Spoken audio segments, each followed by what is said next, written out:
सर्वकल्याणकारकं प्रधानं सर्वधर्माणां जैनं जयतु शाश्वतं जैनं जयतु शाश्वतं मंगलमयी मंगलकरं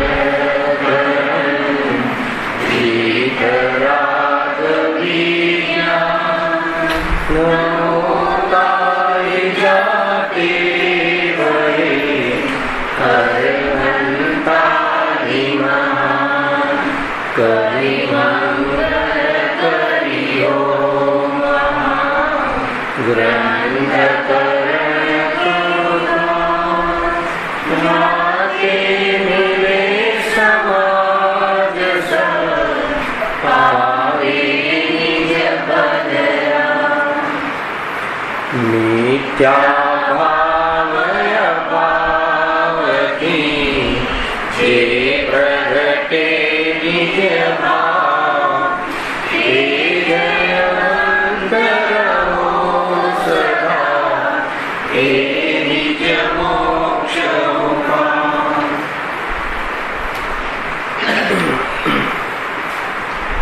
अवसर पीने कल्पकाल दरमियान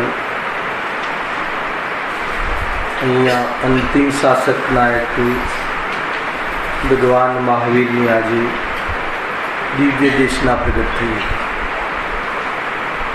બહુ જ પવિત્ર દિવસ છે. થોડોક અવાજ.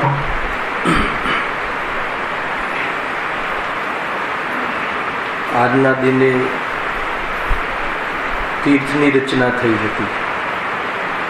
તીર્થ એટલે ઉપદેશ. ઉપદેશની રચના આજના દિવસે થઈ હતી.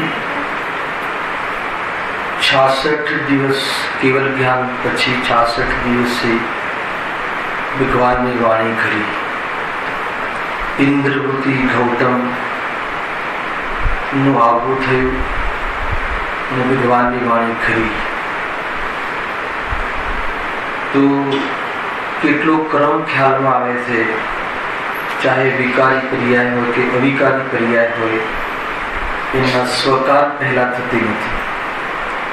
કોઈને એવો વિકલ્પ આવે કે ઇન્દ્રને પહેલા વિકલ્પ કેમ નહીં આવ્યો હોય, તો દિવ્ય ધ્વનિ ખરવાની કાલલબ્ધિ અર્થાત ક્રમબદ્ધ અર્થાત તો એનો ક્રમ 66 દિવસ પછી હતો.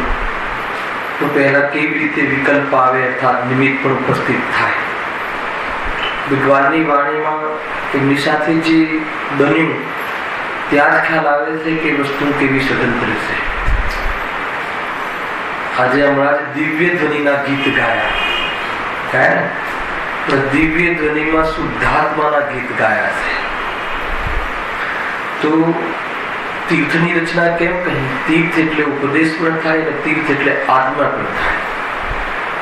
એ ઉપદેશમાં આત્માની વાત બતાવી છે એટલે વાણીને પણ તીર્થ કહે છે.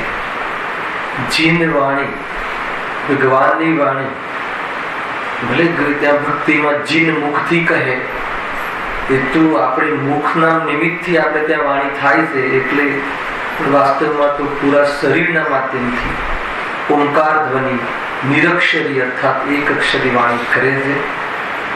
ભવ્ય જીવના ભાગ્ય વસે કેવી રીતે દુઃખ દૂર થાય, છદ્રવ્યની સ્વતંત્રતા, પૃથકતા, પરમાણુની સ્વતંત્રતા, એક પરમાણુ અર્થાત એક આત્માની પર્યાયની સ્વતંત્રતા, નિર્વિકલ્પ દશા પામવાનું જે સાધન છે શુદ્ધાત્મા, એવા અનેક પ્રમેયો દિવ્ય ધ્વનિમાં આપણા ભાગ્યના જોરના કારણે આવ્યા, નિમિત્ત પ્રધાન કથન છે. વાસ્તવમાં ખરેખર તો ભલે સાક્ષાત ભગવાનની વાણીના અહીંયા વિરહ હોય, પરંતુ પંચમ કાળમાં પણ ગુરુદેવના માધ્યમથી જે આ ધ્વનિ અર્થાત ઉપદેશના ક્રમ મળ્યો એ દિવ્ય ધ્વનિથી શું ઓછું છે.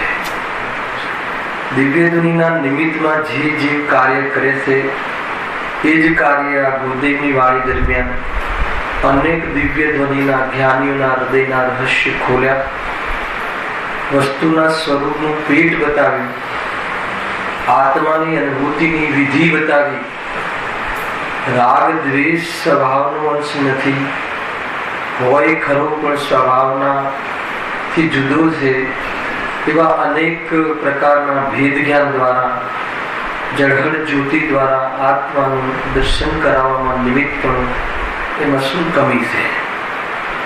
એટલે ખરેખર તો એમ કહી શકાય કે આપણા ભાગ્ય ઘણા છે. મૂળ વાત એ છે કે દિવ્ય ધ્વનિમાં જે શુદ્ધાત્માની વાત બતાવી છે, બેની ભક્તિમાં કહ્યું ને કે ગુરુ અને દેવ અને ગુરુની સેવા કરજો. કેવી રીતે સેવા કરવી? હે ને, કેવી રીતે સેવા કરવી? એમને જે કહેલા તત્વ છે એનું સેવન કરજો. સેવાનો અર્થ એ થાય છે, હે, દેવ તરીકે ભગવાન વીર મહાવીર એમને યાદ કર્યા, અને વર્તમાનમાં આપણને વાણીજીના માધ્યમથી મળી એવા આચાર્ય કુલકુલ દેવ ના બી શિષ્ય કહી શકાય, કેમ કે કુલકુલ દેવનું નામ લેતા ગુરુદેવ થાકતા ન હતા. તો એ પ્રકારે વાણી આપણી પાસે મળી, એ પ્રમાણે ગુરુ તરીકે કહ્યા, અને એમની સેવા કરજો એમ ભક્તિમાં કહ્યું ને. તો સેવા કેવી રીતે કરશો? એમને કહેલા તત્વ, શુદ્ધાત્મ તત્વનું સેવન કરજો. એ જ વાસ્તવમાં સેવા છે. ખાલી દિવ્ય ધ્વનિની ભક્તિ અર્થાત દિવ્ય ધ્વનિના ગીત ગાવાના મહત્વ નથી. એ તો દિવ્ય ધ્વનિની વિષયભૂત વસ્તુ ચારે અનુયોગમાં એકમાત્ર આત્માને સુખી કરવાનું પ્રયોજન, અને એ સુખના કારણભૂત શુદ્ધાત્માને બતાવવાનું પ્રયોજન. એ પ્રયોજન જો આપણે સાર્થક કરીએ તો દિવ્ય ધ્વનિના ગીત સહજતાથી ગાવાનો ભાવ રાગ આવી શકે છે. એ પ્રમાણે આજનો મહાન દિવસ છે, ભૂત નહીં ઘીમ નહીંથી. આ તો આજના દિવસે ખરી તો ક્યાં ખરી? તો ભૂતકાળમાં ખરી હતી એમ. પણ આજના દિવસે આપણે યાદ કરી અને કેવી રીતે મનાવવો આજનો પ્રસંગ. દેશના મુખ્ય આપણું નિમિત્ત છે આત્મકલ્યાણમાં. તો સ્વાધ્યાયનો નિયમ લેવો, અને જે સ્વાધ્યાય કરતા હોય ચિંતન મનન વધારે, ચિંતન મનનમાં જે જીવ લાગ્યા હોય એ આત્માનુભૂતિનો યત્ન કરે. એ પ્રમાણે જે સ્ટેજમાં હોય ત્યાંથી આગળ વધવાનો પ્રયાસ કરે. એનું નામ દિવ્ય ધ્વનિ નો જે આજનો દિવસ છે એ મનાવ્યો કહેવાય. અને કોઈ સ્વાધ્યાય અઠવાડિયામાં એકવાર કરતો હોય તો રોજ કરે. રોજ કરતો હોય તો એનું ગહેરાઈથી ચિંતન મનન કરે. ચિંતન મનન કરતું હોય તો પ્રયોગમાં લેવાનો ઉદ્યમ કરે. પ્રયોગમાં પણ લઈ રહ્યું હોત તો સામાયિક આદિના કાલોનો વિસ્તાર ગંભીરતાથી વિચાર કરે, નિર્ણય કરે અને અનુભૂતિ કરે. મૂળ દિવ્ય દેશના બહુ મોટો પાઠ છે પાંચલબ્ધીમાં. આગમ કહેવાય છે, જીન ભગવાનની વાણી કહેવાય છે. એ નિર્મોહી જીવની વાણી અર્થાત સ્યાદવાદ, અનેકાંતમય. સ્યાદવાદ જેનો ટ્રેડમાર્ક છે, અનેકાંતમય અનંત ધર્મ કહેવાનું જે સામર્થ્ય ધરાવે છે, એવી જે આ વાણી છે ને, એ વાસ્તવમાં જોવા જાય તો લીધું હતું બોરીવલીમાં, ત્યાં સદીચ્છામાં. ખરેખર તો એ શત્રુના લિસ્ટનું સદસ્ય છે. નો કર્મ છે, પુણ્યના ઉદયમાં થવા વાળી પરિસ્થિતિ છે. નો કર્મ છે ને દિવ્ય ધ્વનિ. તો એ તો વાસ્તવમાં નો કર્મ, દ્રવ્ય કર્મ અને ભાવ કર્મ રહિત થવાની વાત આવે છે. તો દિવ્ય ધ્વનિની જે પહાડમાં એમને વૃદ્ધિ પ્રાપ્ત થઈ, એનાથી પણ નિવૃત્ત થયા કે નહીં? અને એનાથી પણ નિવૃત્ત થઈને આજે સિદ્ધાલયમાં બિરાજમાન છે કે નહીં? છતાં આપણા બધા જેવા જીવોને તો દિવ્ય ધ્વનિના માધ્યમથી ઘણો લાભ થયો. એટલે એ પ્રસંગને પણ આપણે યાદ કરીએ છીએ. હવે આગળ આપણું જે વિષય ચાલે છે એની ચર્ચા કરીશું. આજે પ્રવચન સાર બી તમારે ચાલે એમ, એ પણ દિવ્ય ધ્વનિ સાર પ્રવચન સાર કહેવાય છે. દિવ્યતા છે. દિવ્ય એટલે આત્માનો પ્રકાશ. આત્માનો પ્રકાશ કરવામાં નિમિત્ત એવી વાણી, એને દિવ્ય વાણી કહે છે. અનેક રીતે અર્થ સંભવ છે. એમાં ગીત પ્રજ્ઞાપન ચાલે છે તમારે.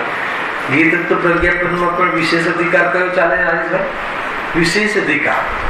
એક સામાન્ય અધિકાર, એક વિશેષ અધિકાર. સામાન્ય અધિકારમાં શું ચાલે? દરેક દ્રવ્ય જે છે એનું સામાન્ય લક્ષણ, ઉત્પાદિત દ્રવ્યોત્તમ સત, એ દરેક દ્રવ્યનું સામાન્યપણું છે, એની ચર્ચા કરી. હવે આવા જે સામાન્ય લક્ષણથી દ્રવ્ય છે એ કેટલા છે? તો જાતિ અપેક્ષા 6 છે, સંખ્યા અપેક્ષા અનંત છે. તે 6 કયા છે? એનો અર્થ થઈ ગયો વિશેષ અધિકાર. વિશેષ અધિકારમાં પણ આજે ક્ષેત્રની ઓરથી ચર્ચા હતી, પ્રદેશની ઓરથી ચર્ચા હતી. કોઈને ખ્યાલ ના આવ્યો હોય તો દ્રવ્ય ક્ષેત્ર કાળ ભાવ જે વસ્તુ હોય એને ક્ષેત્ર હોય. ક્ષેત્ર માપવાનું યુનિટ માપ પ્રદેશ. તો કયા દ્રવ્યને કેટલા પ્રદેશ છે એની ચર્ચા આજના પરિચયમાં હતી. તો અપ્રદેશીપણું ને પ્રદેશીપણું સિદ્ધ કરવું છે 6 દ્રવ્યમાં. તો પ્રદેશીપણું 5 દ્રવ્યની મુખ્યતાથી કહ્યું. જીવ કેટલા પ્રદેશી છે? અસંખ્યાત. ધર્મ અસંખ્યાત, અધર્મ અસંખ્યાત પ્રદેશી. પછી આકાશ કેટલા પ્રદેશી? અનંત પ્રદેશી. અને પૂતગલ રહી ગયું. તો પૂતગલ પરમાણુની અપેક્ષાએ તો એક પ્રદેશી છે, પરંતુ એનામાં જોડાવા છૂટવાનો એક ગુણ હોવાના કારણે સંખ્યાત, અસંખ્યાત અને અનંત પ્રદેશી પૂતગલ સ્કંદની અપેક્ષાએ, એટલે એમાં એ પણ સિદ્ધ થાય છે. અને એક કાળ દ્રવ્ય છે જે એને અપ્રદેશી કહ્યું, એટલે એને પ્રદેશ નથી. એમ અપ્રદેશી નો અર્થ એક પ્રદેશી, અનેક પ્રદેશી નથી એમ. કેમ કે એવો એક સંપ્રદાય ચાલે છે કે કાળને કોઈ છઠ્ઠું દ્રવ્ય માનવા તૈયાર થતું નથી. 5 દ્રવ્ય માનવા વાળો સંપ્રદાય છે. શ્વેતાંબર પક્ષમાં કાળ દ્રવ્યને માનતા જ નથી, 5 દ્રવ્ય માને છે. તો જીવનને ન માને કે સર્વજ્ઞ ભગવાને તો 6 દ્રવ્ય જોયા છે, અને એ પણ એક પ્રદેશી છે. ઘણી બધી ચર્ચા આવી હતી, પણ એક સ્ટ્રક્ચરની ચર્ચા હતી. 6 દ્રવ્યના પ્રદેશની ઓરથી શું સ્ટ્રક્ચર છે એની ચર્ચા હતી. આકાશના લોક અને અલોક 2 વિભાગ છે, તો એના પ્રદેશ તો કઈ તૂટી નથી જતા. એ તો 6 દ્રવ્યો વસે છે. જે પોર્શનમાં આકાશના એને લોક આકાશ કહે છે, બાકીના પોર્શનને અલોક આકાશ કહે છે. છતાં અનંત પ્રદેશમાં કઈ ભેદ એમાં ભંગ પડતો નથી, કેમ કે આકાશ એક દ્રવ્ય છે, એક અખંડ દ્રવ્ય છે. જે પણ દ્રવ્ય હોય એના ખંડ ન થાય. એ રીતે અનેક નવી વાતો પણ આવી હતી. અને એક સામાન્ય જાણકારીની ગાથા છે, એમાં પણ વેદ જ્ઞાનના ઘણી રીતે કરી શકાય છે કે જે પણ દ્રવ્ય છે પોતપોતાના પ્રદેશમાં રહેલું છે. અને આકાશનો એટલો ભાગ રોકે છે એ તો નિમિત્ત કથન છે, એટલે એ પોતાના પ્રદેશોમાં એ દ્રવ્ય રોકાયેલું છે. એક દ્રવ્યનો પ્રદેશ બીજા દ્રવ્યના પ્રદેશને અડતો પણ નથી, ચૂંટતો પણ નથી, એટલી પૃથકતા છે. અને કાજળની ડબ્બીની જેમ ગ્લોકમાં રહેલા છે, મળીને છતાં પણ અડતા નથી. પોતપોતાના પ્રદેશો છે, પોતાનું ક્ષેત્ર છે, બીજાના ઘરે શું કામ જાય? એક દ્રવ્યના પોતાનું એક ઘર છે, પોતાનો પ્રદેશ છે, ક્ષેત્ર છે, બીજે શું કામ જાય? એવી સુંદર ચર્ચા ત્યાં આચાર્યદેવે કરી છે. ત્યાં વિસ્તારથી તમારા બે ગાથાઓ આવશે. અહીંયા આપણે મોક્ષમાર્ગ પ્રકાશકમાં અધિકાર બીજો ચાલે છે. એના અંતર્ગત મારા ખ્યાલથી આપણે ઘાતી અઘાતી કર્મ અને તેના કાર્ય એ પતી ગયું હતું. એના પછી નિર્બળ જળ કર્મો દ્વારા જીવના સ્વભાવનો ઘાત તથા બાહ્ય સામગ્રીનું મળવું. તો આપણે આગળમાં કર્મના ઉદયમાં, ઘાતી કર્મના ઉદયમાં જીવના સ્વભાવનો ઘાત, એના ઉદય એટલે એના નિમિત્તમાં એનો ઘાત, અને અઘાતી કર્મ જીવને બાહ્ય સામગ્રી મેળવવામાં નિમિત્તપણે કહી હતી. તો તરત પ્રશ્ન થયો કે કર્મ તો બલવાન છે, એનો અર્થ તો કહે નહીં, કર્મ બલવાન છે નહીં. કર્મ તો ન એ ચેતન રૂપ છે, ન એ મતલબ અર્થાત જળ છે. એનામાં જ્ઞાન શક્તિ નથી, અને એનામાં કોઈ પદાર્થને ખેંચી લાવવાની શક્તિ પણ નથી. ખ્યાલ માનો કે કર્મમાં એવું જ્ઞાન છે કે આ બેના સ્વભાવનો હું ઘાત કરું, તો એવું જ્ઞાન પણ નથી, કેમ કે પૂદગલ કર્મ છે, જળ છે. અને એને કે ભાઈ આને હું અહીંયાથી આ ગાડી લાવીને આપી દઉં તો કર્મમાં એવી શક્તિ છે, તો એવી શક્તિ પણ નથી. એનો અર્થ એ થઈ ગયો કે સ્વયં કર્મ જળ છે અને બલવાન પણ નથી. તો એવા કર્મ આત્માના સ્વભાવનો ઘાત કરે, અર્થાત તો બાહ્યમાં સામગ્રી મેળવી આપે એવું કારણ નથી, પણ સહજ નિમિત્ત નૈમિતિક કારણ છે. એ રીતે સિદ્ધ કર્યું હતું. નિમિત્ત નૈમિતિક જ્યારે આત્માના સ્વભાવનો ઘાત થાય ત્યારે બહારમાં કર્મનો ઉદય હોય છે. એવો નિમિત્ત સહજનો ભાવ આ સંધિ કરાવી હતો. ખ્યાલ એક જેમ કે બહુ તડકો પડે છે, દરિયાનું પાણી ઉષ્ણરૂપ થાય અને ઉષ્ણતા બને છે, વાદળ રચાય છે અને વરસાદ પડે છે. એ સહજ છે. અને એક પિક્ચરમાં કૃત્રિમ વરસાદ પાડે છે, ખ્યાલ એ અસહજ છે. ખ્યાલ એમાં કોઈની બુદ્ધિ અને કોઈનું ઉપયોગ ને બધું લાગે છે, નિમિત્ત પણ આ વરસાદમાં નથી લાગતું. તો એવી રીતે અહીંયા કોઈ કર્મની બુદ્ધિ અર્થાત બલવાનપણું જીવને દુઃખી સુખી કરવામાં કે સામગ્રી લાવવામાં કારણ નથી, ઉપાદાન કારણ નથી, પણ સહજ આવી જાતિના કર્મનો ઉદય હોય ત્યારે બાહ્યમાં આવી સામગ્રી મળે અને એમાં એને દુઃખી થવું હોય તો ઉપયોગ લગાવે, દુઃખી ન થવું હોય તો સ્વભાવમાં ઉપયોગ લગાવે. અને એટલી સામાન્ય ચર્ચા આપણે કરી હતી. છતાં કર્મ બલવાન છે એના આધાર ઉપર આપણે 9મા અધિકારની સંધિ કરી હતી. સદિચ્છામાં ભલે ન આવી હોય પણ અહીંયા આપણે ટોપિક થોડીને ટચ કરીએ છીએ, સામાન્ય ટચ કરીએ છીએ. 9મો અધિકાર કાઢો. લાસ્ટ ટાઈમ આપણે ચર્ચા શરૂઆત કરી હતી. 9મો અધિકાર પેજ નંબર પુરુષાર્થી મોક્ષની પ્રાપ્તિના ચેપ્ટરમાં આપણે પ્રવેશ કર્યો હતો. પેજ નંબર 315 છે મારામાં. તો ત્યાં આપણને કર્મ બલવાન છે કોઈ એમ કહે કે નહીં કર્મ બલવાન છે, કર્મના કારણે અમને તો રાગ થાય છે અને કર્મના કારણે અમને તો ભાવ બનતો જ નથી તત્વ વિચાર કરવાનો, અર્થાત તો આત્મકલ્યાણ કરવાનો, મોહનો ઉદય ઘણો છે અમારે, એવું કોઈ કહે તો એ શું કહેવા માંગે છે કે કર્મ બલવાન છે. તો પંડિતજી કહે છે કે જીવ બલવાન છે. કર્મના ઉદયમાં દુઃખી થવું હોય તો પણ સ્વતંત્ર છે અને કર્મના ઉદયમાં સ્વરૂપમાં રહેવું હોય તો જીવ સ્વતંત્ર છે, એવું બલવાન છે. ચૈતન્ય શક્તિ હીણી નથી. એ પોતાની શક્તિને પ્રગટ ન કરે એમાં કોઈ કર્મનો રોલ નથી, એમ અહીંયા કહેવું છે. કેમ કે અહીંયા નિમિત્તિક વાત ચાલી ને એ ખાતી જ્ઞાનાવણી કર્મના ઉદયમાં જીવના જ્ઞાનનો ઘાટ થતો નથી અથવા સ્વભાવનો ઘાટ થાય છે. તો એ રીતે બધા નિમિત્તિક થયા તો કોઈને એમ થઈ જાય કે કર્મનો ઉદય થાય છે ને અમારું તો કાર્ય એટલે જ થતું નથી. તેનો બહુ સરસ જવાબ આપે છે અને એમાં આપણે લગભગ ચાલુ કરી દીધું હતું ઉપદેશ અને જે દ્રવ્યલિંગી મુનિનો જે પ્રશ્ન છે. તો ઉપદેશની ચર્ચા પણ થઈ હતી કે ભાઈ ઉપદેશ તો બધા સાંભળે છે પણ કાર્ય કેમ થતું નથી. તે ઉપદેશને પુરુષાર્થ સમજતો નથી. ઉપદેશ અનુસાર પુરુષાર્થ કરે તો કાર્ય થાય. ઉપદેશ અનુસાર પરિણમે એનું નામ પુરુષાર્થ છે. પણ ઉપદેશ કોઈ પુરુષાર્થ નથી. એટલે ઉપદેશ તો શિક્ષા માત્ર છે. એની ચર્ચા આપણે કરી હતી. ત્યાર પછી બીજો પ્રશ્ન એમને ઉભો કર્યો કે દ્રવ્યલિંગી મુનિરાજ જો લખ્યું એ વાંચી રહી છે, થઈ ગયું હતું. દ્રવ્યલિંગી મુનિ મોક્ષના અર્થે ગૃહસ્થપણું છોડી તપશ્ચરણ આદિ કરે છે. ત્યાં તેણે પુરુષાર્થ તો કર્યો છતાં કાર્ય સિદ્ધ ન થયું. માટે પુરુષાર્થ કરવાથી તો કાંઈ સિદ્ધિ નથી. ખ્યાલ કાં તો એમ કહી દો કે પુરુષાર્થથી નથી મળતું, હે ને, ગિફ્ટમાં મળે છે મોક્ષ, એમ કહી દો. મોક્ષ ગિફ્ટમાં મળે છે, કોઈની મતલબ કે કોઈની કૃપાથી મળી જાય છે, એમ કહી દો. એમ અહીંયા કહેવા માંગે છે. કાં તો સિદ્ધિ કરો કે આનાથી કેમ મળતું નથી અથવા કેમ મળે છે.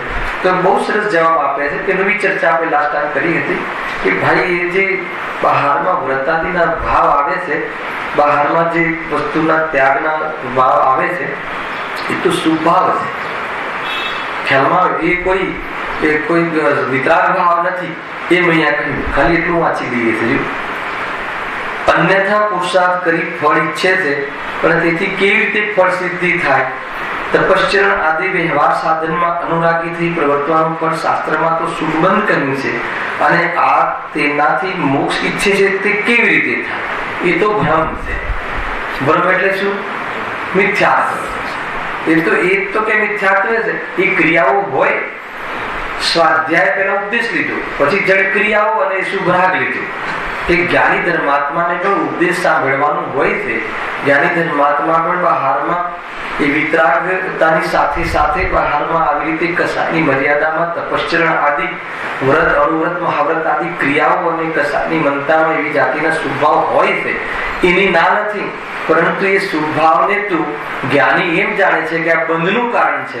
અર્થાત અર્યત ભગવાન મહાવીર ભગવાનની વાણીમાં દિવ્ય ધ્વનિમાં એમ આવ્યું કે આજે તમને મારી વાણી આજે ખરે છે, એ સાંભળવાનો ભાવ આવ્યો છે, એ રાગ છે, એ બંધનું કારણ છે. એ માર્યું કે નહીં, સાંભળવાનો રાગ એ તો બંધનું કારણ છે, અને જે વ્રતાદી જે છે એ પણ બંધનું કારણ છે. બે વાતો કહું કન્સેપ્ટ. જ્ઞાનીને હોય પણ છે, અને જ્ઞાનીને જીવન આવું જ હોય છે, પણ જ્ઞાની એમ માને છે કે બંધનું કારણ છે, અને તું એમ માને છે કે એનાથી મને મુક્તિ કેમ થતી નથી. અંતર ખ્યાલ આવે જ્ઞાની અજ્ઞાની. જ્ઞાનીને હોય છે પણ એમ માને છે કે આ બંધનું કારણ છે એટલે એનાથી નિવૃત્ત થઈને સ્વરૂપમાં જાય છે, અને તું ઉપરના પોતરા જ કૂટે છે, સ્વરૂપનું તો તને ભાન પણ નથી, અંદરમાં વિતરાગ ધર્મનો પ્રેમ નથી, અને બહારમાં આવી શુભ ક્રિયાઓ અને મન કસાયમાં રોકાઈ જાય છે. તો શાસ્ત્રમાં તો એને બંધનું કારણ કહ્યું છે, અને તું એને મોક્ષનું કારણ માને છે. એટલે આ તો ભ્રમ છે. ભ્રમ છે એટલે તો મિથ્યાત્વ છે. હવે આપણું ચેપ્ટર ચાલુ થાય છે, જે મારે તમને આ ચેપ્ટરનો જવાબ પાછળનો આશ્રય હતો. જો શું કહે છે, એ ભ્રમનું કારણ પણ કોઈ કર્મ જ છે. પુરુષાર્થ શું કરે? કર્મની વાત અહીંયા. એ ભ્રમ એટલે મિથ્યાત્વ. શું કરે? અમારે મૌન્ય કર્મનો ઉદય છે એટલે એવો ભ્રમ થાય છે. અમે શું કરીએ? આ પ્રશ્ન છે આ સ્ટાઇલમાં. એટલે શું થયું? કર્મ બલવાન છે, કર્મ મારા માથે ચડી ગયા છે. ત્યારે કોને માથે ચડાયા? એમ નથી કહેતા તમે આને ચઢાયો છે માથે. આપણે જે હોય દીકરાનો દીકરો તો દાદા પર આરોપ આવે છે ને, જીતુભાઈ, કે તમે આને માથે ચડાવ્યો છે, કે દીકરો માથે ચડ્યો છે કે આપણે માથે ચડાવ્યો છે. ખ્યાલ આવે કે એમ કહે છે આ જે કર્મ જે છે ને, જો એ ભ્રમનું કારણ પણ કોઈ કર્મ જ છે. તમારી વાત સાચી છે, અમે માની લઈએ કે ચલો અમને એ ભ્રમ છે કે સુખ ભાવથી નથી થતું, પણ એવો ભ્રમ મને કેમ રહે છે? તો કે એ તો કર્મ, મોહનીય કર્મનો ઉદયમાં મિથ્યાત્વ થાય છે. તમે આગળ કહી જાય પણ ખરા, જીવને જ્યારે મોહનીય કર્મનો ઉદય હોય ત્યારે મિથ્યાત્વ રૂપ પણમન કરે છે. મોહનીય કર્મના ઉદયના નિમિત્તથી જીવ મોહ રૂપે પણમન કરે છે. નિમિત્ત શબ્દનો ભાવ સમજ્યો નહીં, અને એને કહ્યું કે મારે શું કરીએ, મારી પાસે તો કોઈ માર્ગ જ નથી, અમારે તીવ્ર મોહનો ઉદય છે, અર્થાત મોહનીય કર્મનો ઉદય છે, એટલા માટે અમને તો ભ્રમ રહે છે. મોહનીય કર્મ અમારા પર કઈ કૃપા કરે, અર્થાત સર્વજ્ઞ ભગવાન કઈ અમારા પર કૃપા કરીને અમારા મોહનીય કર્મને સંભાળી દે તો કદાચિત તમે એવું માનવા તૈયાર થઈ જઈએ કે નહીં સુખ ભાવમાં તો બંધ છે અને એમાં મોક્ષ નથી. એમ આનો પ્રશ્ન છે. તો આને શું માન્યું જયેશભાઈ? શું માન્યું? કર્મ બલવાન છે એમ માન્યું. એમ માન્યું ને, મતલબ કે જીવ બલવાન છે એમ ના માન્યું, કર્મ બલવાન છે. આપણે ટોપિક શું ચાલે છે? કર્મ બલવાન છે. જળ કર્મ આત્માનો ઘાત કરે. તો આગળ તો ઘણા ઉદાહરણ સમજાવી દીધું કે ભાઈ એ તો જળ છે, એનામાં ચેતનતા નથી. સહજ નિમિત્ત નૈમિત્તિક સંબંધ સિદ્ધ કર્યો ત્યાં. ચકવા ચકવીનું અને સૂર્યમુખીના ફૂલને પ્રકાશનું અને મોહન ધૂળના ઉદાહરણો આપ્યા ત્યાં. એ સહજ છે. આ બાજુ આવું થાય ત્યારે આ બાજુ આ પ્રમાણેનું પરિણામ જોવા મળે છે. નિમિત્ત નૈમિત્તિક છે એવો સંબંધ. વિશ્વમાં અનેક નિમિત્ત નૈમિત્તિક સંબંધો જોવા મળે છે, પણ એ નિમિત્ત નૈમિત્તિક સંબંધોની વચ્ચે ઉપાદાન અગર કોઈ જીવ જોવાની તાકાત ધરાવતો હોય તો એવા હાલમાં એ સંબંધી મિથ્યાત્વનો ભ્રમ તોડી શકે છે. એને દરેક નિમિત્ત નૈમિત્તિક બાય હોય તો રોટલી બને, થવની હોય તો શાસ્ત્ર રહે. આપણે આવીએ તો માઇક ચાલુ થાય, સ્વિચ દબાવીએ તો પંખો ચાલુ થાય. આપણને તો એમ જ લાગે ને કે આનાથી આ થાય છે, આનાથી આ થાય છે. જીવનનું એક બી કાર્ય બતાવો કે આ પ્રમાણે આપણે ના દેખતા હોય, ના સમજતા હોય અને ના કથન કરતા હોઈએ. હવે એની વચ્ચે રહસ્ય કાઢ્યું કે એ ભલે સ્વિચ દબાવે ત્યારે દેખાય છે, પણ એ થાય છે તો એના સ્વકાલમાં કાર્ય એવું અનેક રીતે ઉપાદાનથી સિદ્ધિ આચાર્ય કરે આવે, અને વસ્તુનું સ્વરૂપ એમ છે. એક અસંખ્યાત પ્રદેશી લોકમાં અનંત પદાર્થો રહે છે મળીને ભળેલા, તો પણ કઈ એકબીજામાં જતા નથી રહેતા, પણ આવું નિમિત્ત નૈમિત્તિક સંબંધ સહજ જોવા મળે છે તો જીવને ભ્રમ થઈ જાય છે કે આ કર્મ મને રખાવે છે, કર્મ મને રડાવે છે. હવે કર્મ જ મને સુખી કરે. તો કર્મને જયારે જ્ઞાન આવે એને કોઈ ઉપદેશ આપે કર્મને, ત્યારે એને વિચાર આવે કે આ ભાઈને હવે હું સુખી કરું અથવા અહીંયાથી છૂટું, તો ક્યારે મેળ પડશે? ક્યારેક તો મેળ પડશે ને, કેમ નહીં પડે? બરાબર છે કે નહીં? નહીં પછી એકાદ કર્મદહન નો સાથીઓ કરાવી દઈએ. કર્મદહન નો સાથીઓ ચાલે છે ને, એમાં પણ 7 વિધની કર્મનું દહન નહીં કરીએ, 7.5 કર્મનું દહન કરીએ અને બાકીના કર્મ 7 કર્મ તો રહેવું જોઈએ આપણે, હે ને? 8 કર્મથી રહિત, સમસ્ત કર્મથી રહિત કોણ થયું છે? સિદ્ધ પરમાત્મા. એ જ વાસ્તવમાં કૃત્ય દિશા છે. તો સર્વ કર્મથી રહિત થયા કે નહીં? તો અહીંયા આપણને એવું લાગે કે આ જે શ્રોતા છે એ એમ સમજવા માંગે છે કે અમારે તો મોહ થાય છે. હવે એ પણ ખબર પડી કે આ મોહ છે, પણ અમે એમ સમજીએ છીએ કે મોહનીય કર્મનો ઉદય છે એટલે થાય છે. બોલો, નહીં તો ન કરતું થાક કઈ એમ. જો એનો જવાબ બહુ સરસ આપ્યો. સાચા ઉપદેશથી નિર્ણય કરતા ભ્રમ દૂર થાય છે. કેવું શાંતિથી જવાબ આપે છે. એને એટલે નિમિત્ત પ્રધાન કથનથી તો પંડિતજી સ્વીકાર કર્યો, બરાબર છે.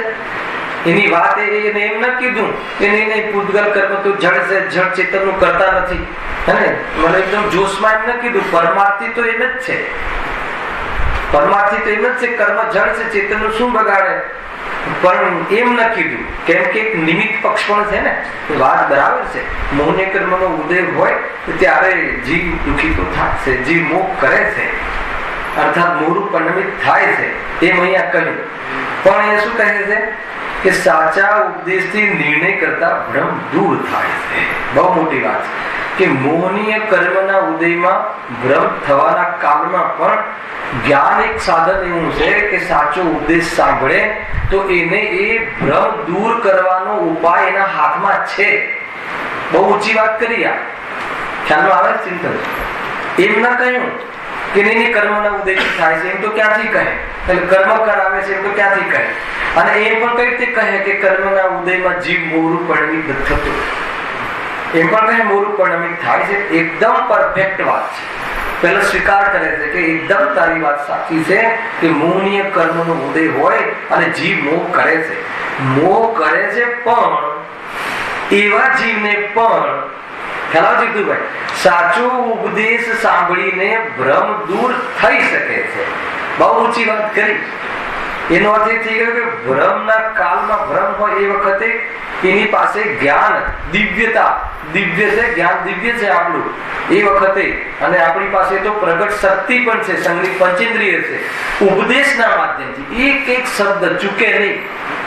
ઉપદેશ એટલે દિવ્ય દેશના આજે જે દિવસ છે એના માધ્યમથી જો વિચાર કરે કે શું ખરેખર કર્મ દુઃખી કરી શકે છે, કે હું દુઃખી થાઉં છું સ્વયં જોડાઈને, એવો વિચાર કરી શકે છે. એવો વિચાર કરવા માટે જીવની પાસે એવું સામર્થ્ય અને યોગ્યતા અત્યારે પણ છે. ભ્રમના કાળમાં ભ્રમના બારામાં વિચાર કરી શકાય. તો હું એમ કહું કે આ ભ્રમ છે એવું વિચાર કરી શકાય છે. એ તો આપણા જેવા જીવને તો હાથમાં કઈ વાત જ ના રહી. એ કર્મ ઉદયમાં આવે છે ને ભ્રમ કરીએ છે ને પાછું કર્મ બંધાય છે. તો ચિંતા નહીં કરો કે આ લખ્યું ને સાચા ઉપદેશથી નિર્ણય કરતા ભ્રમ દૂર થાય છે. ખ્યાલ લાગે છે? ભ્રમ દૂર થઈ શકે છે. એવો સ્કોપ તો નથી ગયો. મોહનીય કર્મનો ઉદય છે અને મિથ્યાત્વ પણ છે, પણ આ મિથ્યાત્વ છે એવું વિચાર જ્ઞાનમાં સેપરેટલી થઈ શકે. કરીએ જ છે ને ત્યારે નથી કરી રહ્યા આપણે. આ શરીરનો હું કરતા, દુકાનનો હું કરતા, અરે રે હું કરું એ અજ્ઞાન છે. મને હવે ખબર પડી. ભ્રમના સમયમાં ખ્યાલ નથી આવતો કે આ તો ભ્રમ છે.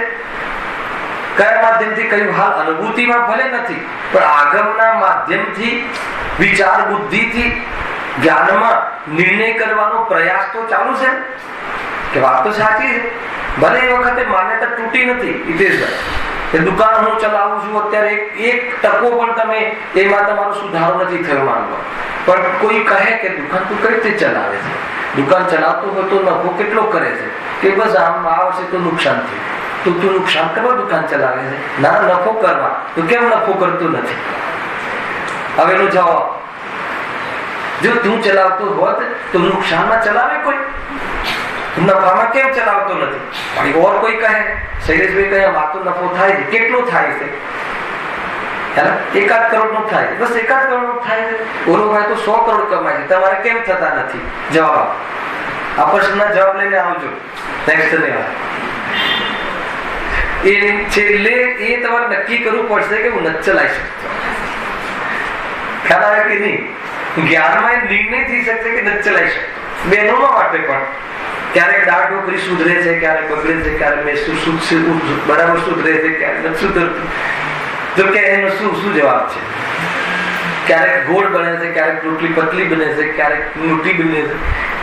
બનાવી હોય ગોળ ની બની જાય બીજે આકાર. કેમ બનાવી શકતો નથી? એ તમારે એ વખતે આગમમાં કહ્યું, ગુરુએ કહ્યું અને આપણે એ બુદ્ધિમાં લીધું અને અનેક યુક્તિ દ્વારા વિચાર્યું. એ તો તું કરી શકે છે ને, અને એ કરતા તને ભ્રમ દૂર થઈ શકે છે. અહીંયા એમ કહ્યું, અહીંયા એમ ના કહ્યું કે નહીં કર્મ તો જડ છે ને એ ન કરી શકે, એમ પણ ન કહ્યું. સરવાળે તો ત્યાં જ લઈ જશે કે કર્મ જડ છે, શું કરે? આંધળા છે કર્મ પાસે કયું જ્ઞાન છે એ તને આવીને દુઃખી કરી જાય. ચોઈસ કરે કે આખા વિશ્વમાં આજ એક હલાવે કે નહીં, મતલબ કે બસ આ બીજ ખાડીમાં બોમ્બ કેમ મુકાયો અને એને શું બગાડ્યું તું વર્તમાનમાં, એ જ કેમ ગયું? શું રહસ્ય છે આ? શું કર્મ થિયરી છે? ખ્યાલ આવી ને જે બન્યું ને હમણાં. હવે આપણે 17 ગાડીઓ ઉભી થઈ, એની જ ગાડીમાં મૂકવાનો ઓલાનો વિકલ્પ આવવો ને એને બેસવું થવું ને ક્યાં ઘેર જવા વહેલું નીકળવું ને એની સાથે ઘટનાઓ ઘટવી ને. ભાઈ તમે કહેતા હતા ને કઈ શું થયું આ બધું? એમ એક વસ્તુનું સ્વતંત્ર પરિણામ છે. એક વસ્તુ ખ્યાલ આવે છે. પ્લેન ક્રેશ થાય છે, આપણા વચ્ચે કેસ આવ્યો હતો, 500 માણસમાં એક જ બાળક બચી ગયું. તો એ બી તો એટલા ફૂટથી પડ્યું હતું, એ કેમ બચી ગયું? ખ્યાલ આવે કે નહીં? એ બી તો એટલા મીટરથી કિલોમીટરથી પડ્યું હતું પ્લેનમાંથી, તો એને કાંઈ ખરોચ તક ના આવી અને બાકીનો એક જીવ ત્યાં આવ્યું પ્રમાણ ન રહે. એક વસ્તુ ન રહેવાના કાળમાં ન રહે, રહેવાના કાળમાં રહે. પણ જીવ તરીકે ક્યારે ના મટે અને દ્રવ્ય તરીકે ક્યારે નાશ ના થાય. વસ્તુનું સ્વરૂપ સીધું ને સચ છે અને એ સમજમાં આવે એવું છે. કોઈએ કરાયું એમ કેમ? કોઈ કરાઈ શકતો જ નથી. આતંકવાદી કોઈને પણ નિશાન બનાવે અને એને એ વખતે એ પદાર્થનું પરિણામ ના હોય તો એના નિશાન બનાવવાનો કોઈ અર્થ નથી. ખ્યાલ આવે કે નહીં? એ રીતે અનેક ચાલતા જીવનમાં, રનિંગ જીવનમાં તમને અનેક જગ્યાએ ભ્રમ દૂર થવાનો ઉપાય રૂપ ભેદ જ્ઞાન, એની ભેદ જ્ઞાન જ્યોતિ, તત્વ જ્ઞાન, એના માધ્યમથી એને ઉપદેશ કહેવાય છે. એ ઉપદેશના માધ્યમથી આ જે મિથ્યાત્વના ઝેર છે એ ફીકા પડી જાય છે. તો કે ઉપદેશ સાંભળવાથી, સાચા ઉપદેશ સાંભળવાથી કે આ ભ્રમ તો દૂર થઈ શકે છે. ખ્યાલ કેટલો સરસ શાંતિથી જવાબ આપ્યો. ભાઈ પૂછે છે કે ભ્રમનું કારણ પણ કોઈ કર્મ જ છે, પુરુષાર્થ શું કરે?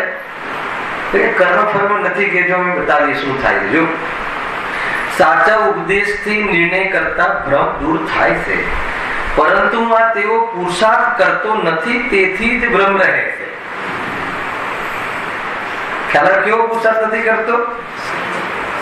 જો હા, પરંતુ આ તેવો પુરુષાર્થ કરતો નથી. ઉપદેશ સાંભળવાનો તો પુરુષાર્થ કરે છે, પણ નિર્ણય કરવાનો પુરુષાર્થ નથી કરતો. સમજવા આવે છે કે નહીં? ઉપદેશ સાંભળવાનો પુરુષાર્થ નથી ખરેખર. તો હવે નિર્ણય કરવાના સ્ટેજ પર લઈ જશે કે નિર્ણય કરવાનો પુરુષાર્થ કરવો જોઈએ. જો નિર્ણય કરવાનો પુરુષાર્થ કરે તો ભ્રમનું કારણ જે મોહ કર્મ તેના પણ ઉપશમ આદિ થાય ત્યારે ભ્રમ દૂર થઈ જાય છે. કેટલું સિમ્પલ છે. નિર્ણય કરે તો કર્મ ઢીલા પડે છે, પણ કર્મ ઢીલા પડવાની સામે જીવે જોવાનું જ નથી. કર્મ દેખાય છે તો લાવો એને જરા કે ચાબુક બાબુકથી ઢીલા કરી ચિંતન જોયા છે. કર્મ કયા કલરના છે, ક્યાં રહે છે, ક્યાં વસે છે? ખ્યાલ? એ તો બહારની સ્થૂળ પર્યાયો અર્થાત સંયોગ વિયોગના આધારો પર પાપ પુણ્યની સત્તા સિદ્ધ થાય છે. પણ પાપ પુણ્યની સત્તા સિદ્ધ થાય છે, એમાં સુખ છે કે દુઃખ છે એ સિદ્ધ નથી થતું. સુખ દુઃખ તો કસાય અનુસાર છે. બહુ ચાલ્યું એને નક્કી થઈ ગયું શરીરમાં 16 પ્રવચનમાં બસ એક જ લીટી ચલાવી કે આત્માનું હિત તો મોક્ષ જ છે. એક લીટી ચાલી 16 પ્રવચનમાં એના પર આધાર પર પૂરો એ ટોપિક ચાલ્યો. હવે પુરુષાર્થની વાત ચાલશે. સંસારમાં જરા પણ દુઃખ, જરા પણ સુખ નથી એવો નિર્ણય કરાવ આચાર્ય આપણને અનેક યુક્તિઓ દ્વારા એમ જો શું કહે છે? પરંતુ આ તેવો પુરુષાર્થ કરતો નથી. કેવો નથી કરતો? સાચા ઉપદેશથી નિર્ણય કરતો નથી. સાચો ઉપદેશ તો સાંભળે છે, નિર્ણય કરતો નથી. કેમ નથી કરતો? કેમ નથી કરતો? તો પછી આગળ આવશે કે નિર્ણય કરવાનો ભાવ નથી આવતો, એમાં પણ તો મને કર્મનો ઉદય છે. ચોરશે નહીં આ જીવ, કે પૂછશે ને, ચલો નિર્ણય કરવાનો જે ભાવ તો આવવો જોઈએ ને, પણ મને પ્રવચનમાં આવી ગયા બધું છે. એક તો એવો જીવ હોઈ શકે નિર્ણય કરવાની અમારામાં બુદ્ધિ નથી.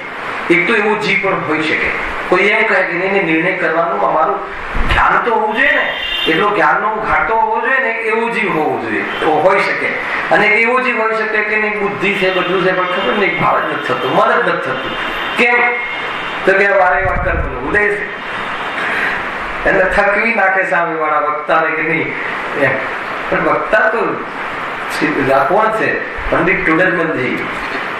ખ્યાલ આવે કે નહીં? એ જવાબ આપશે એક એક બહુ જ બુદ્ધિથી, એની વાત રાખીને કહેશે અને એના મોઢે કહેવડાવશે કે નહીં, મારી ભૂલ છે. એવી શૈલી છે પંડિતજીની. જો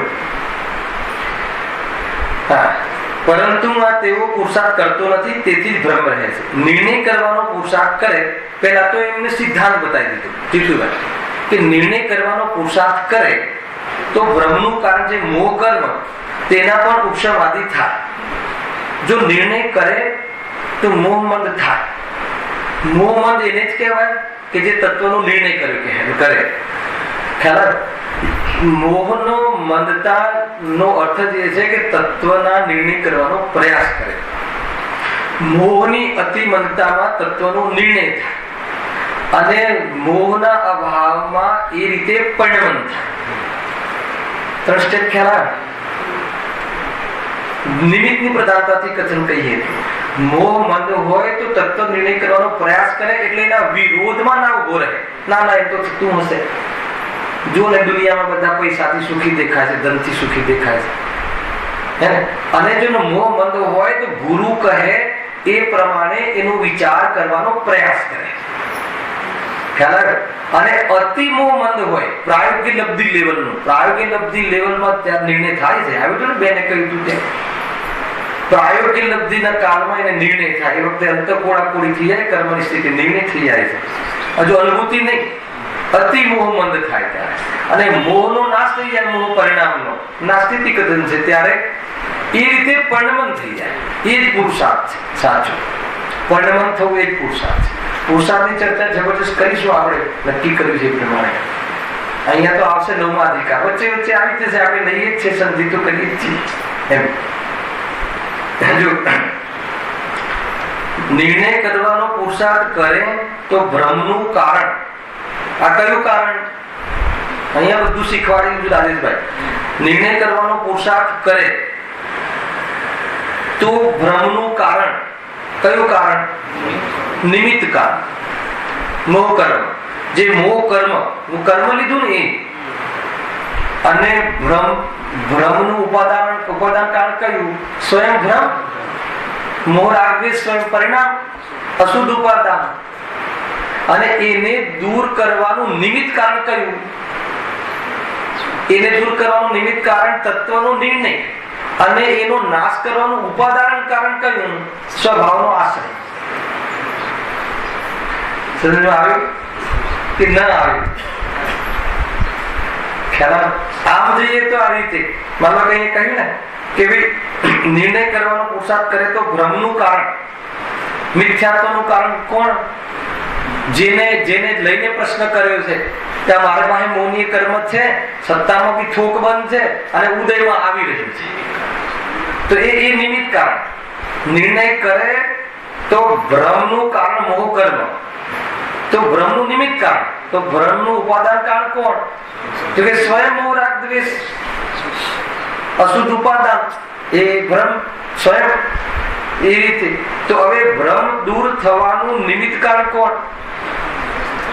નિમિત્ત કારણ. ભ્રમ દૂર થવામાં આરોપ કોના પર આવે? આપણે એમ કહીએ મિથ્યાત્વવાદી અથવા દુઃખ દૂર કરવું છે, તો શું કરવું? આત્માનો અનુભવ કરવો, એ ઉપાદાન કારણ અને એ મૂળ કારણ, પરમાર્થ કારણ. પણ આત્માનો અનુભવ કરવા માટે શું કરવું? તો બધા જ નિમિત્ત કારણની ચર્ચા થશે. સ્વાધ્યાય કરો, મનન ચિંતન કરો, સમજો, વિચારો, આ નિમિત્તનું અર્થઘટન થશે. તો નિર્ણય કરવું એ નિમિત્ત કારણ અને સ્વાનુભવ કરવું, સ્વભાવનો આશ્રય લેવો એ ઉપાદાન કારણ. કોનું? નાસ્તિથી મોહના અભાવ અર્થાત મોહનું કારણ મોહ કર્મના અભાવ અને અસ્થિથી આનંદનું. ખ્યાલ આવે કે નહીં? મોહ એ તો દુઃખનું કારણ છે અને એનું દુઃખનું નિમિત્ત કારણ મોહ કર્મ છે. એ બંનેનો અભાવમાં નિમિત્ત કારણ કોણ છે? સ્વાનુભવ, શુદ્ધાત્માનો આશ્રય. તો શુદ્ધાત્માના આશ્રયથી શું થાય છે? દુઃખ અને દુઃખના કારણનો નાશ થાય છે. ખ્યાલ? દુઃખનું કારણ કોણ હતું? મોહ કે પૈસા, પત્ની, પુત્ર? કોણ હતું દુઃખનું કારણ? મોહ હતો. અને એનું મોહનું નિમિત્ત કારણ, અંતરંગ નિમિત્ત કારણ કોણ હતું? અંતરંગ નિમિત્ત કારણ મોહ કર્મ. અને મોહનો ઉદય હોય, અંતરંગ પરિણામ હોય ને મોહનું અંતરંગ કારણ મોહ કર્મ ઉદય હોય તો બહિરંગ કારણ કોણ હતું? તો કે શરીર આદિ સામગ્રી. ભણી આવે ને આ બધું તો હમણાં. મોહનો ઉદય હોય તો મોહ કર્મ અંતરંગ કારણ, અંતરંગ નિમિત્ત કારણ. અને મોહ એ જીવનું અશુદ્ધ ઉપાદાન કારણ. મોહ હાજર હોય તો આ શરીર આદિ ના લક્ષથી જીવ દુઃખ કરે. પણ જ્યારે સ્વભાવનો આશ્રય કરે, સ્વભાવનો આશ્રય કઈ રીતે કરે? તત્વના નિર્ણય પૂર્વક સ્વભાવનો આશ્રય કરે તો દુઃખ અને દુઃખના કારણોનો નાશ થાય છે. આખી લિંક આ રીતે છે, પેકેજ. બહુ ઊંચો પ્રોગ્રામ છે. તો અહીંયા તો વાત શું ચાલે છે કે ભાઈ ભ્રમનું જે કારણ છે, જો નિર્ણય કરવાનો પુરુષાર્થ કરે તો ભ્રમનું કારણ જે મોહ કર્મ તેના પણ ઉપશમાદિ થાય ત્યારે ભ્રમ દૂર થઈ જાય. આ સિદ્ધાંત છે કે જ્યારે તત્વનો વિચાર કરે, તત્વનો નિર્ણય કરે તો મોહ શું થાય? જો ઉપશમાદિ થાય ત્યારે ભ્રમ દૂર થઈ જાય. તો કર્મ તને ભ્રમ કરાવે છે, ખોટી વાત છે. તું તત્વનો નિર્ણયનો પુરુષાર્થ નથી કરતો, એ જ વાત મુખ્ય છે. આમાંથી શું નિષ્કર્ષ નીકળ્યો કે કર્મના કારણે મોહ નથી થતો. તું તત્વનો નિર્ણય કરે તો મોહ કર્મ ઉપશમ થઈ જાય, પણ તું તત્વનો નિર્ણય કરતો નથી. તું તત્વનો નિર્ણય કરતો નથી એટલે કર્મ ઉપશમ થતા નથી. અહીં એટલે સુધી વાત આવી. હવે એના લઈને આગળ શું કહેજો? કારણ કે નિર્ણય કરતા પરિણામોની વિશુદ્ધતા થાય છે, તેથી મોહમાં સ્થિતિ અનુભાગ ઘટે છે. આ બહુ મોટો આ સિદ્ધાંત છે. આની ચર્ચા હું નેક્સ્ટ શનિ રવિવાર કરીશ. બહુ મોટી ચર્ચા છે. સામાન્ય વાત કહું છું કે કારણ કે નિર્ણય કરતા પરિણામોની વિશુદ્ધતા થાય છે. આ બહુ મોટું વાત છે. વિશુદ્ધિ શું છે? આ વિશુદ્ધિ એનો અર્થ એ છે કે લાખો રૂપિયાનું દાન આપે, અનેક પ્રતિમાઓ બિરાજમાન કરે, સભામાં બધાને શાસ્ત્ર આપે, બેસવા ખુરશી આપે. ઠીક છે, સજ્જનતા ભલે એની જે પણ કંઈ હોય, પણ એવી જાતિની પરિણામોની વિશુદ્ધિ મોહ કર્મના ઉપશમમાં નિમિત્ત નથી બનતી. તો કેવી બને છે કે આ જે મને ભાવ આવ્યા દાનાદિના, આ જે બહારના સંયોગના, એ રાગ છે, એ ધર્મ નથી, એમાં આકુરતા છે, સ્વભાવ નથી. એવો જે નિર્ણય થાય, ત્યારે શું વાત કહે છે, એવો નિર્ણય થાય, એવી જે વિશુદ્ધિ છે એના દ્વારા મોહ નબળો પડે છે. અને મોહ નબળો પડે છે તો સત્તામાં જે મોહ કર્મ છે એનો અનુભાગ પણ ડાઉન થાય છે. આખી પ્રોસેસ આ રીતે છે. એને વિસ્તારથી આપણે ખોલીશું, સમય આજે નથી એટલે. પણ એની સાથે સાથે શું પ્રશ્ન કરે છે? ઠીક છે, એમ કરી શકાય, એમને સમજમાં પણ આવે છે, પણ નિર્ણય કરવામાં ઉપયોગ લગાવતો નથી. તેનું કારણ પણ તો કર્મ છે. ખ્યાલ આવે કે નહીં? અડધું ઓપરેશન છે. ઠીક છે, એમાં ઉપયોગ લગાવતો નથી, એનું કારણ પણ તો અમારા કર્મ જ છે ને. એક બીજો પ્રશ્ન બી થઈ શકે કે અમારા ક્રમબદ્ધમાં નિર્ણય કરવાનો હાલ ક્રમ ના હોય તો ક્યાંથી થાય? બે રીતે પ્રશ્ન સંભવ છે. એની ચર્ચા આપણે ખુલીને શનિ રવિવારે કરીશું અને નક્કી કરાવી દઈશું કે કર્મ બલવાન નથી, જીવ બલવાન છે. એકવાર આપણા હૃદયમાં બેસી જાય પછી પુરુષાર્થ ઉઠે.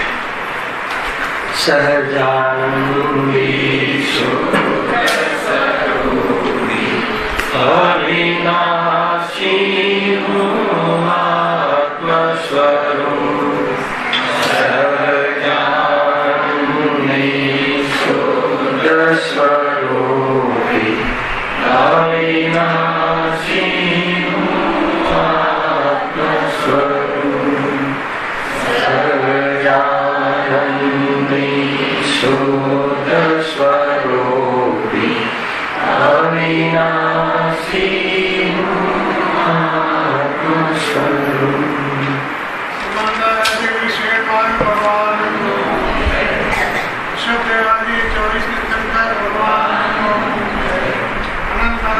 આવે છે